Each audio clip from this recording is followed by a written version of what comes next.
Merci, bonjour tout le monde. Je ne sais pas si Daniel Bugli est encore là. Je fais le lien avec ce qu'il disait tout à l'heure, parce que j'avais participé à une conférence sur l'agroécologie pour sensibiliser les personnes du Guéra avec lesquelles la MET travaille au Tchad. Et puis, quand j'avais parlé un peu de ces notions, il y a un paysan qui a levé la main et qui a dit « Mais comment voulez-vous qu'on cultive plus ou mieux alors que l'ONDR nous interdit de couper les arbres ?» Et je vous promets, quand vous allez au Guéra, dans cette zone, il n'y a pratiquement pas d'arbres. Donc déjà, on se demande quel arbre il voulait encore couper. Et puis, l'ONDR, c'est l'Office national de développement rural qui, heureusement, interdit aux gens de couper les arbres. Mais donc, pour lui, et quelque part, il avait raison, la fertilité se trouve sous les arbres ou à proximité des arbres, ce qui est vrai. Mais le problème, c'est qu'on n'est pas obligé de couper les arbres pour cultiver. Et c'est le changement de paradigme fondamental qui peut renverser la situation. Voilà, c'était parce que Daniel m'a fait penser à ça tout à l'heure. Donc, est-ce que l'agriculture contribue au changement climatique? On l'a déjà vu en fait. Mais est-ce qu'on peut faire quelque chose? Est-ce qu'on peut aller vers plus de chaleur ou on peut refroidir la planète avec l'agriculture? C'est un petit peu la question. J'ai légèrement modifié le thème pour aller un peu dans ce sens et de travailler sur les questions de sol. Vous avez donc ces deux modèles d'agriculture que j'aime bien montrer.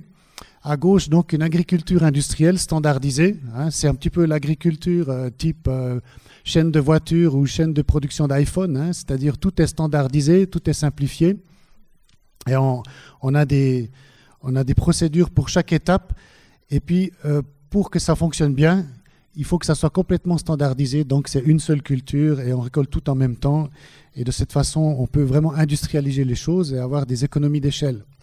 Sauf qu'avec la nature, on ne peut pas travailler comme ça. On se rend compte aujourd'hui qu'on ne peut pas produire la nourriture comme ça. C'est-à-dire on peut, mais ce n'est pas durable, ça donne des produits de mauvaise qualité. Et puis on détruit aussi la branche sur laquelle on est assis. Hein. On détruit le sol et même l'atmosphère. À droite, vous avez ce fameux système qu'on appelle les trois sœurs. Vous vous demandez où sont les sœurs, puisqu'il y a un monsieur. Alors, les sœurs, c'est des cultures. Je ne sais pas si vous connaissez cette expression, c'est la milpa au Mexique. Les trois sœurs, c'est le maïs. C'est une culture qui a été inventée quelque part, une plante qui a été domestiquée au Mexique. Donc, ce sont les plus grands spécialistes du maïs, les Mexicains. Et d'ailleurs, ils en mangent tous les jours. Hein. Et associé à deux autres plantes. Je ne sais pas si vous les voyez là. Ouais, on ne voit pas très bien en fait. Donc, le haricot qui grimpe le long du maïs. Et qu'est-ce qui couvre le sol? Vous connaissez ça? Ceux qui font de la permaculture, on imite les trois sœurs en Suisse aussi. Les courges, voilà. Donc c'est un système traditionnel mexicain d'utilisation de l'espace et de culture durable.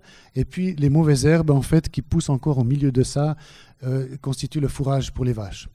Et avec ce système à 4 plantes, à 3 plantes plus les mauvaises herbes, on a un système équilibré qui a ensuite été complètement renversé pour introduire les semences de maïs venues des États-Unis et aboutir à ce système-là. Et tout le monde pense que c'est le système de gauche qui est l'avenir.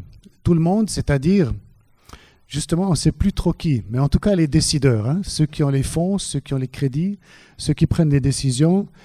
Par exemple, je viens de voir au Congo, création de 14 parcs agro-industriels entre 85 000 et 286 000 hectares. 14 parcs de cette ampleur où on va faire ce qui est à gauche.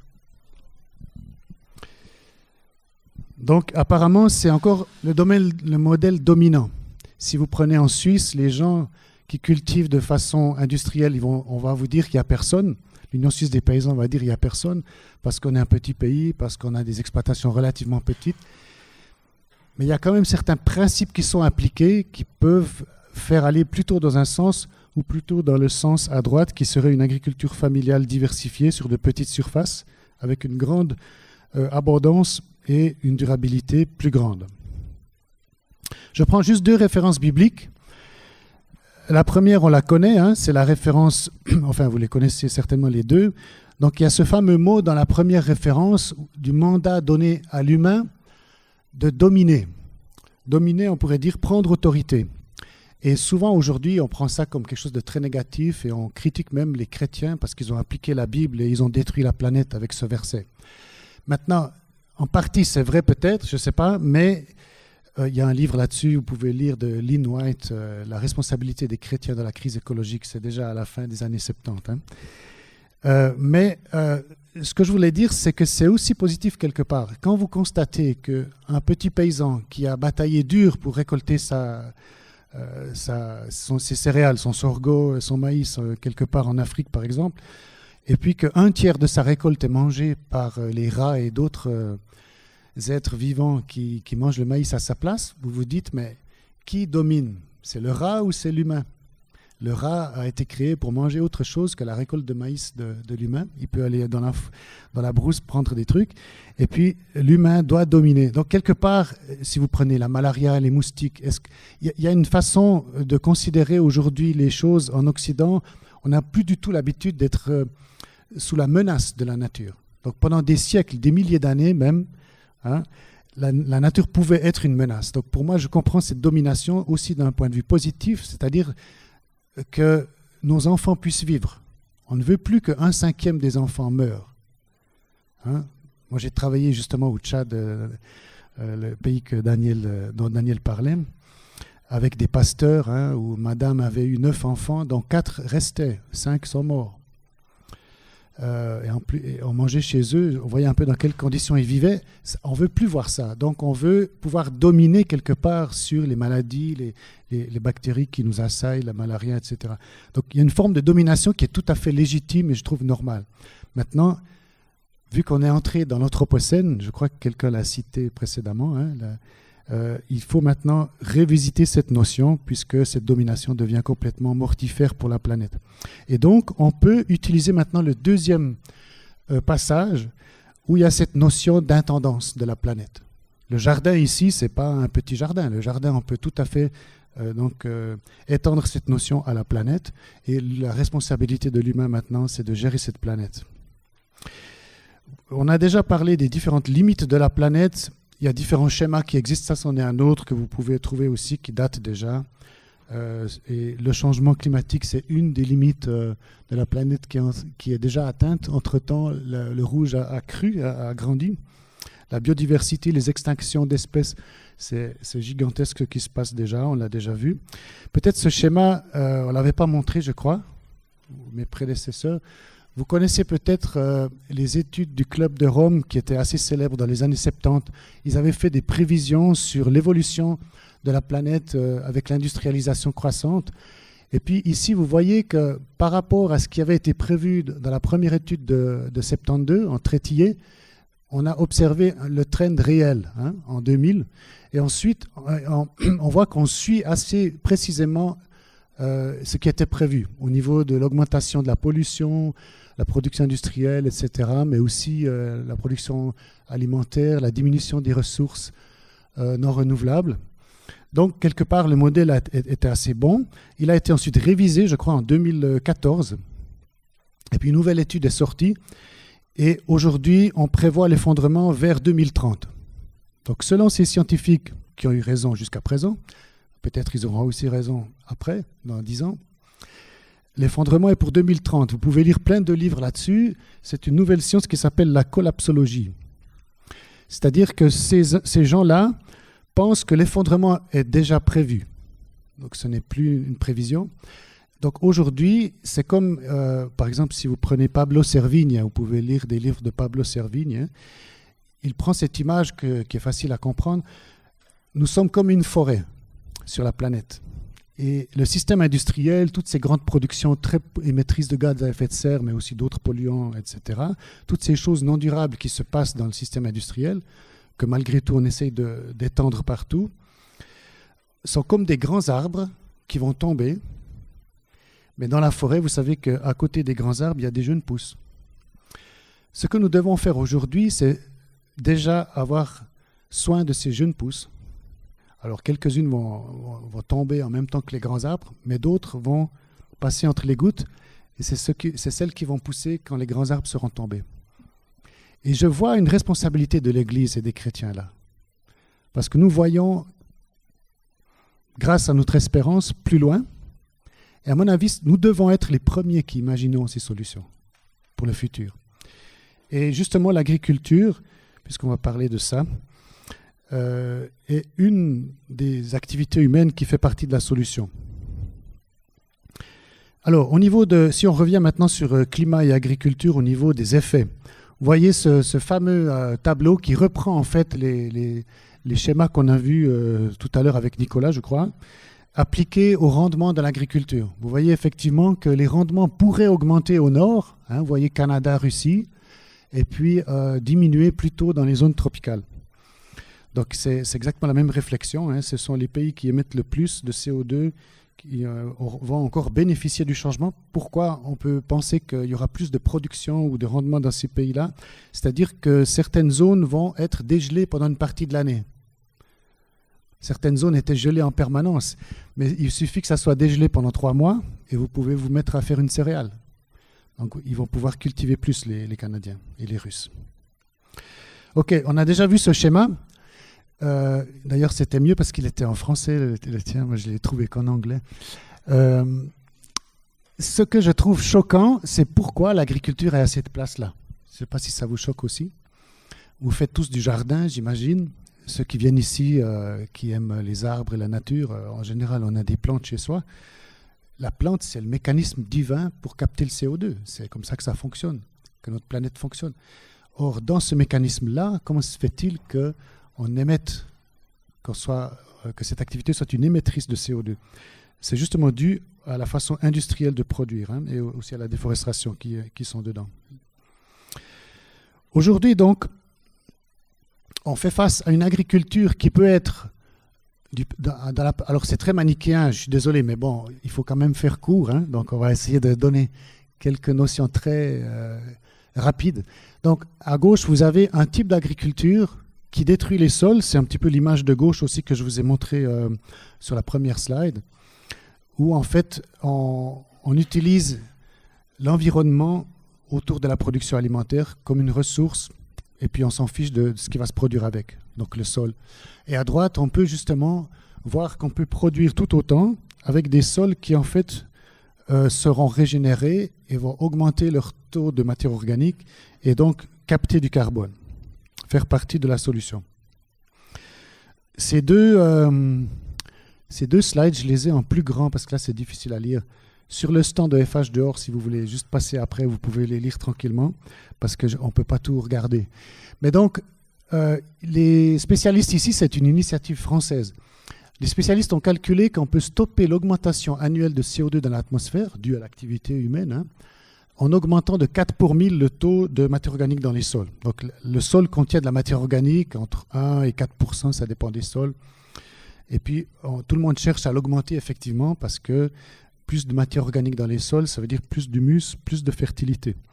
Et en augmentant ce taux, on peut effectivement capter du CO2 plutôt qu'être une agriculture qui en émet. Maintenant, quelles sont les techniques qui permettent de capter du CO2, qui permettent d'augmenter ce taux de matière organique dans les sols? Vous avez 4 grands types de mesures, ou 5, pardon. Ne pas laisser le sol nu et moins le travailler. Ce sont les techniques des techniques de culture sans labour. On va voir ça tout à l'heure. Il y a aussi le fait d'avoir plus de végétaux par surface ou plus longtemps dans l'année, d'avoir des cultures intercalaires, des bandes enherbées et aussi des cultures après la culture principale, pendant la même année. Vous avez toute la partie agroforestière. Hein. On pense souvent, quand on pense à capter plus de CO2, ça veut dire qu'il faut plus d'arbres, il faut plus de forêts. Oui, mais pas seulement des arbres dans les forêts, mais aussi dans l'agriculture. Et ensuite, toute la question, on a parlé du méthane tout à l'heure, toute la question de la gestion du bétail, avec du bétail qui est peut-être moins performant, mais aussi moins émetteur de méthane, et puis surtout qui se nourrit d'herbes, donc ça veut dire plus de surface enherbée, moins de surface réservée à la production de maïs et de soja pour l'élevage intensif. Et puis, à droite, donc, restaurer les terres dégradées, par exemple des terres qui n'étaient plus mises en culture, et qui donc n'ont pas de végétaux à leur surface, si on les remet en culture grâce au fait qu'on fait reverdir le désert, hein, donc on a plusieurs ONG ici, par exemple nos amis du Burkina qui sont là, qui font ça hein, au Burkina, remettent en culture des terres dégradées, ou bien on a parlé aussi de la ferme Bercheba tout à l'heure, ça permet d'avoir plus de végétaux et donc de capter du CO2. Maintenant, par rapport à ces techniques dont on vient de parler globalement, et je vais les prendre un petit peu plus en détail, on a une première approche qui est très intéressante, qui est maintenant promue par la FAO et qui a été pas mal développée en Afrique de l'Est. Aujourd'hui, c'est une bonne pratique par la FAO, le travail minimal du sol, la couverture permanente du sol et les rotations et associations culturelles, toutes des mesures qui permettent d'avoir plus de végétaux et moins de travail, c'est-à-dire moins de CO2 qui est produit à cause du travail du sol et de la diminution de la matière organique. Ça s'appelle l'agriculture de conservation. Quand on fait cette agriculture de conservation, il faut faire attention à ne pas la faire en association avec les herbicides, parce que là, on aurait une contradiction entre les pratiques durables ici, mais l'utilisation d'herbicides qui, elle, n'est pas durable. Alors, il y a beaucoup de recherches qui se font, en Suisse aussi, et dans le monde, pour faire l'agriculture de conservation, mais sans herbicides. J'étais mardi à une journée de formation continue. Les paysans suisses avaient une journée là-dessus. On y était avec François et peut-être d'autres. Donc, la recherche est en plein là-dedans. Voilà, donc en fait, ce qu'on veut éviter, alors ça paraît bizarre de dire on veut arrêter de détruire les sols avec la charrue. Alors que dans certains pays, le mot même de paysan ou d'agriculteur, ça se traduit celui qui ouvre la terre. Mais je préfère la définition japonaise. Le paysan, c'est celui qui produit 100 choses. 100. Et il faut qu'on arrête de penser que l'agriculteur, c'est celui qui ouvre la terre. Si c'est ouvrir la terre pour tracer un sillon, comme dans la Bible, on trace un sillon puis on dépose la semence. Ça, c'est normal, c'est la ligne de semis. Ou bien le semeur, il a sa petite ligne de semis et il met les graines dedans. Ça, c'est pas labourer. Ça, c'est ouvrir un sillon pour semer. Mais ça, c'est labourer. C'est-à-dire, si vous regardez la profondeur ici, vous êtes à 30 cm ou plus. Hein, des fois, ça descend même plus bas. Et vous allez complètement mettre sans dessus-dessous ce qui se passe dans le sol. Les bactéries qui étaient anaérobies deviennent à la surface, donc qui doivent vivre sans air, viennent à la surface et elles meurent, et inversement, celles qui étaient à la surface vont être mises au sous-sol et elles vont mourir aussi. Les champignons qui sont à la surface pour dégrader les pailles, ils vont être mis dessous, même la paille va être enfouie, et vous pouvez retrouver la paille que vous avez enfouie à la saison suivante. Quand vous retournez encore une fois, elle revient à la surface et elle n'est pas décomposée, parce que la paille doit être décomposée au contact de l'air. Et si vous la mettez dessous et qu'il n'y a pas d'air, parce que le sol est tassé, parce que vous passez avec des tracteurs très lourds, il y a 50 ans, les tracteurs avaient 50 chevaux, aujourd'hui ils en ont 200. Ils sont aussi 4 fois plus lourds en général. Donc, tout ce massacre du sol, en fait, simplement parce que c'est pour standardiser, c'est pour aller plus vite, c'est pour industrialiser. Je sais qu'il y a des paysans qui vont être choqués quand je dis ça. Hein. Peut-être on peut s'expliquer après, plus en détail. Mais c'est quand même une façon non durable de produire. Hein. À la fin, le sol ne sert plus qu'à faire tenir la plante debout. Hein. À la rigueur, il ne sert plus à rien. Et en fait, on peut aussi mettre la plante dans de la laine de verre. Hein. C'est ce qu'on fait quand on fait du hors-sol. Et puis, on amène tout d'en haut. Hein. Les engrais, l'eau, etc. Alors que le sol, c'est la base de la vie, normalement. Le sol, il est vivant. Alors, ce n'est pas l'argile qui est vivante, hein, mais c'est les micro-organismes, les bactéries, les micro-champignons qui habitent ce sol. Et quand ils sont nombreux dans le sol, ils vont permettre à la racine des plantes d'entrer en interaction avec eux et la plante va pouvoir se nourrir. La plante elle-même utilise une partie de son énergie, l'énergie qu'elle reçoit du soleil et qu'elle transforme en sucre, hein, en produit que nous, on pourra utiliser. Elle utilise une partie de cette énergie du soleil pour produire des sucres pour les micro-organismes. Il y a des recherches maintenant qui commencent à montrer comment ça fonctionne. On a délaissé cette recherche de la microbiologie dans les sols. On a pensé que ça ne servait à rien. Hein, depuis 100 ans qu'on a inventé les engrais chimiques, on a pensé qu'il suffisait d'amener les produits comme on le fait à droite. Hein.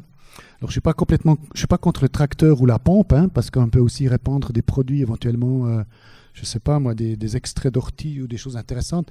Mais en général, ce n'est pas ça qu'on met dans ces pompes. Hein, c'est plutôt des produits chimiques de synthèse. Donc, ça détruit le sol parce que ça détruit certains organismes qui peuvent effectivement manger les feuilles des produits qu'on veut cultiver, mais qui vont aussi détruire les micro-organismes du sol et empêcher la fertilité.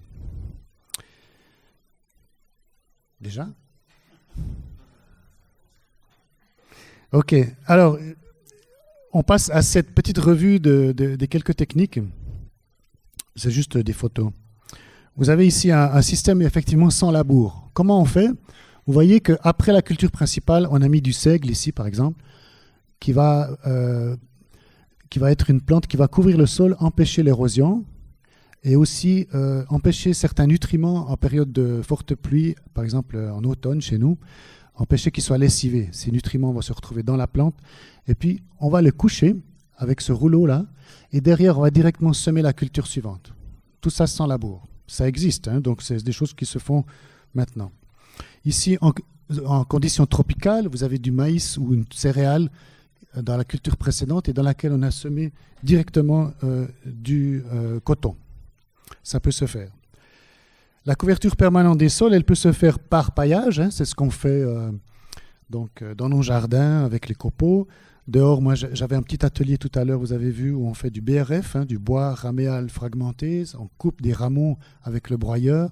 Ça permet d'avoir ces copeaux qui permettent de couvrir le sol pour augmenter la matière organique, augmenter la fertilité, et il y aura plus de carbone dans le sol. On peut le faire aussi avec des cultures vivantes, hein. Ici, on peut avoir des trèfles ou ce genre de plantes légumineuses avec les céréales, ce qui permet aussi d'avoir le même effet, mais avec des plantes vivantes. On peut aussi associer les plantes, hein, pour maximiser l'espace, produire ses propres semences qui peuvent être résistantes à la sécheresse. Les gens sont incroyablement inventifs. On parlait tout à l'heure au repas, il y a du sorgho qui pousse au Tchad en 45 jours après le repiquage. C'est le record mondial. C'est des épis comme ça. Je vais chaque année au mois de janvier.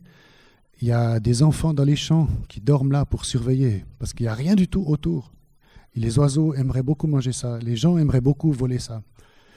Et il y a des gardes parce qu'au plein mois de janvier, au milieu de la saison sèche, il y a des énormes épis de sorgho. Et ces sorghos n'ont pas eu une goutte de pluie. Les gens ont sélectionné ça depuis des milliers d'années. Ils font la pépinière à la maison, comme du riz, et ils remettent ce sorgho, parce qu'on est en zone d'argile, ils plantent la plantule, et elle pousse toute seule sans pluie. Et ça existe. C'est meilleur qu'un OGM.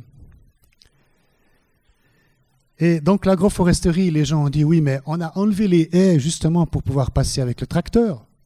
Pourquoi maintenant vous voulez qu'on remette des arbres dans les champs? On va faire comment? On ne peut pas passer avec les machines. Ben si, on peut. Regardez. Et vous savez que dans cette expérience-là, au sud de la France, la quantité de blé récolté dans ce champ est plus grande que dans le blé à côté où il n'y a pas d'arbres. Or, ici, il n'y a pas de blé, de cette partie jusqu'à cette partie. Si vous calculez tout l'espace occupé par les noyers, ça fait quand même pas mal de mètres carrés en moins de blé. Et pourtant, il y a autant de blé à la récolte que quand on le met en culture pure. Et en plus de ça, vous avez une récolte après 20 ans ou 30 ans de ces noyers. C'est une fortune, hein. Le noyer, c'est un des meilleurs bois d'œuvre qu'il puisse y avoir. Bon, bien sûr, ils sont taillés, hein. Ils ne poussent pas comme ça dans la nature, le noyer. Ils sont taillés. Avec les tailles, on fait quoi? Du BRF, hein, ces copeaux qu'on peut remettre sur le sol pour l'enrichir. Même chose donc, dans les conditions tropicales sèches, vous voyez de quelle façon on peut aménager le paysage pour pouvoir cultiver même dans des zones où il n'y avait pas de culture. Et donc on remet en culture des zones désertiques, ce qui produit aussi des végétaux qui vont capter du CO2. Il y a aussi d'autres techniques comme le compostage qui remplace avantageusement les engrais chimiques, hein. Le fourrage, vous voyez, ça c'est la façon dont on nourrit le bétail à peu près partout dans le monde, hein. C'est les Brésiliens qui produisent le soja pour presque la planète entière, hein. Et c'est du soja OGM qu'on importe en Suisse aussi. Ça va être interdit, mais je crois bientôt. Je croyais que c'était le cas depuis longtemps, mais ce n'est pas vrai. Donc c'est interdit de cultiver des OGM en Europe, mais on importe du soja déjà cultivé, donc en grains, pour le fourrage qui était à la base OGM. Et puis on nourrit le bétail avec du soja pour les protéines et du maïs pour l'énergie. Et ces bêtes-là n'ont jamais vu un brin d'herbe de leur vie. Et cette façon-là de nourrir une vache, bon là c'est pas des vaches, c'est des taureaux à l'engrais, mais c'est le même principe, soit pour faire du lait ou de la viande, c'est pas une façon durable de produire de la viande, au contraire de notre bonne vieille méthode des vaches suisses qui mangent de l'herbe et qui permettent, grâce à ces prairies naturelles, de capter beaucoup de CO2.